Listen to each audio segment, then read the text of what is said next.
and milk. "You look so different," she says. Her voice is that high, tight, phony sound. "I'm not used to you going off to school looking so casual." I smile at her over my shoulder.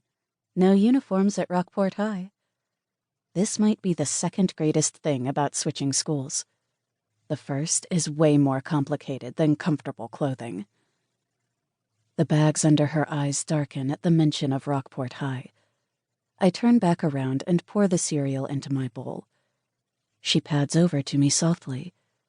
As soon as I set the milk down after splashing some all over my raisin-dotted cereal, she puts her hand on top of mine.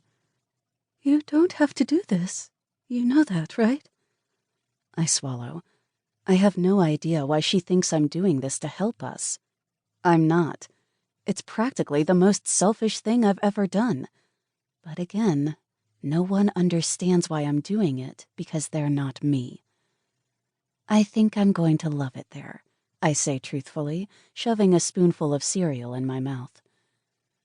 The area between her brows pulls together, causing her usual pristine skin to wrinkle. The moment after, it's smoothed out again like I imagined the whole thing. "I hope so, kiddo." After that, I quickly eat my cereal, dump my dishes in the sink, and then stand in front of the huge mirror in the foyer. My book bag is already hanging from the foyer closet doorknob. Smoothing my hands down my shirt, I take a look at myself and breathe in deep. Even though I've tried to convince myself otherwise, I know this won't be easy. In fact, it's going to suck. I'm willingly transferring during my junior year of high school. I'm insane. Or, as I prefer, driven. A thought pops into my head, but before I can fully explore it, I tamp it back down.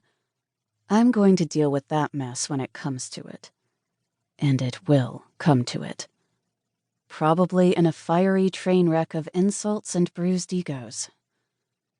My mom's footsteps echo from the kitchen, and then she's turning the corner toward me. "Have a good day at school, sweetie. Is there anything you need me to do for your first day? Drive you? Walk you in?" With a quick shake of my head, I tell her no. After one last look at myself, I grab my bag and then turn toward the door. "See you around 3, I call out over my shoulder as I leave the thick, overbearing walls of my house. The rooms are getting smaller and smaller, almost collapsing around Mom and me, even though we're the only ones here anymore. When I jump into my car, I stare up at the house I grew up in.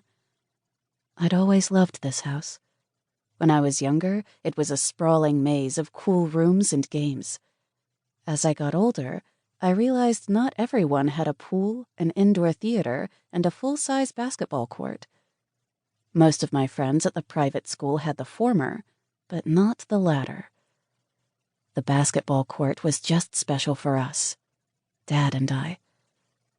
I shake my head, turning away from the home that used to hold love, and drive down the driveway.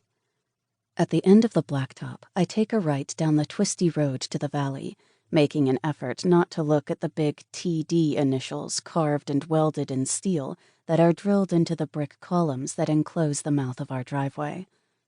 The only thing I wonder is when Mom's going to remember they're there and remove them too. The drive down to the valley, and Rockport High, isn't that long. It's also filled with some of the most amazing views of the coast I've ever seen. Actually, of any coast I've ever seen, and I've been fortunate to have seen a lot. The lower I go into the valley, the more my stomach twists. A name is on the tip of my tongue, but I don't dare let myself think it.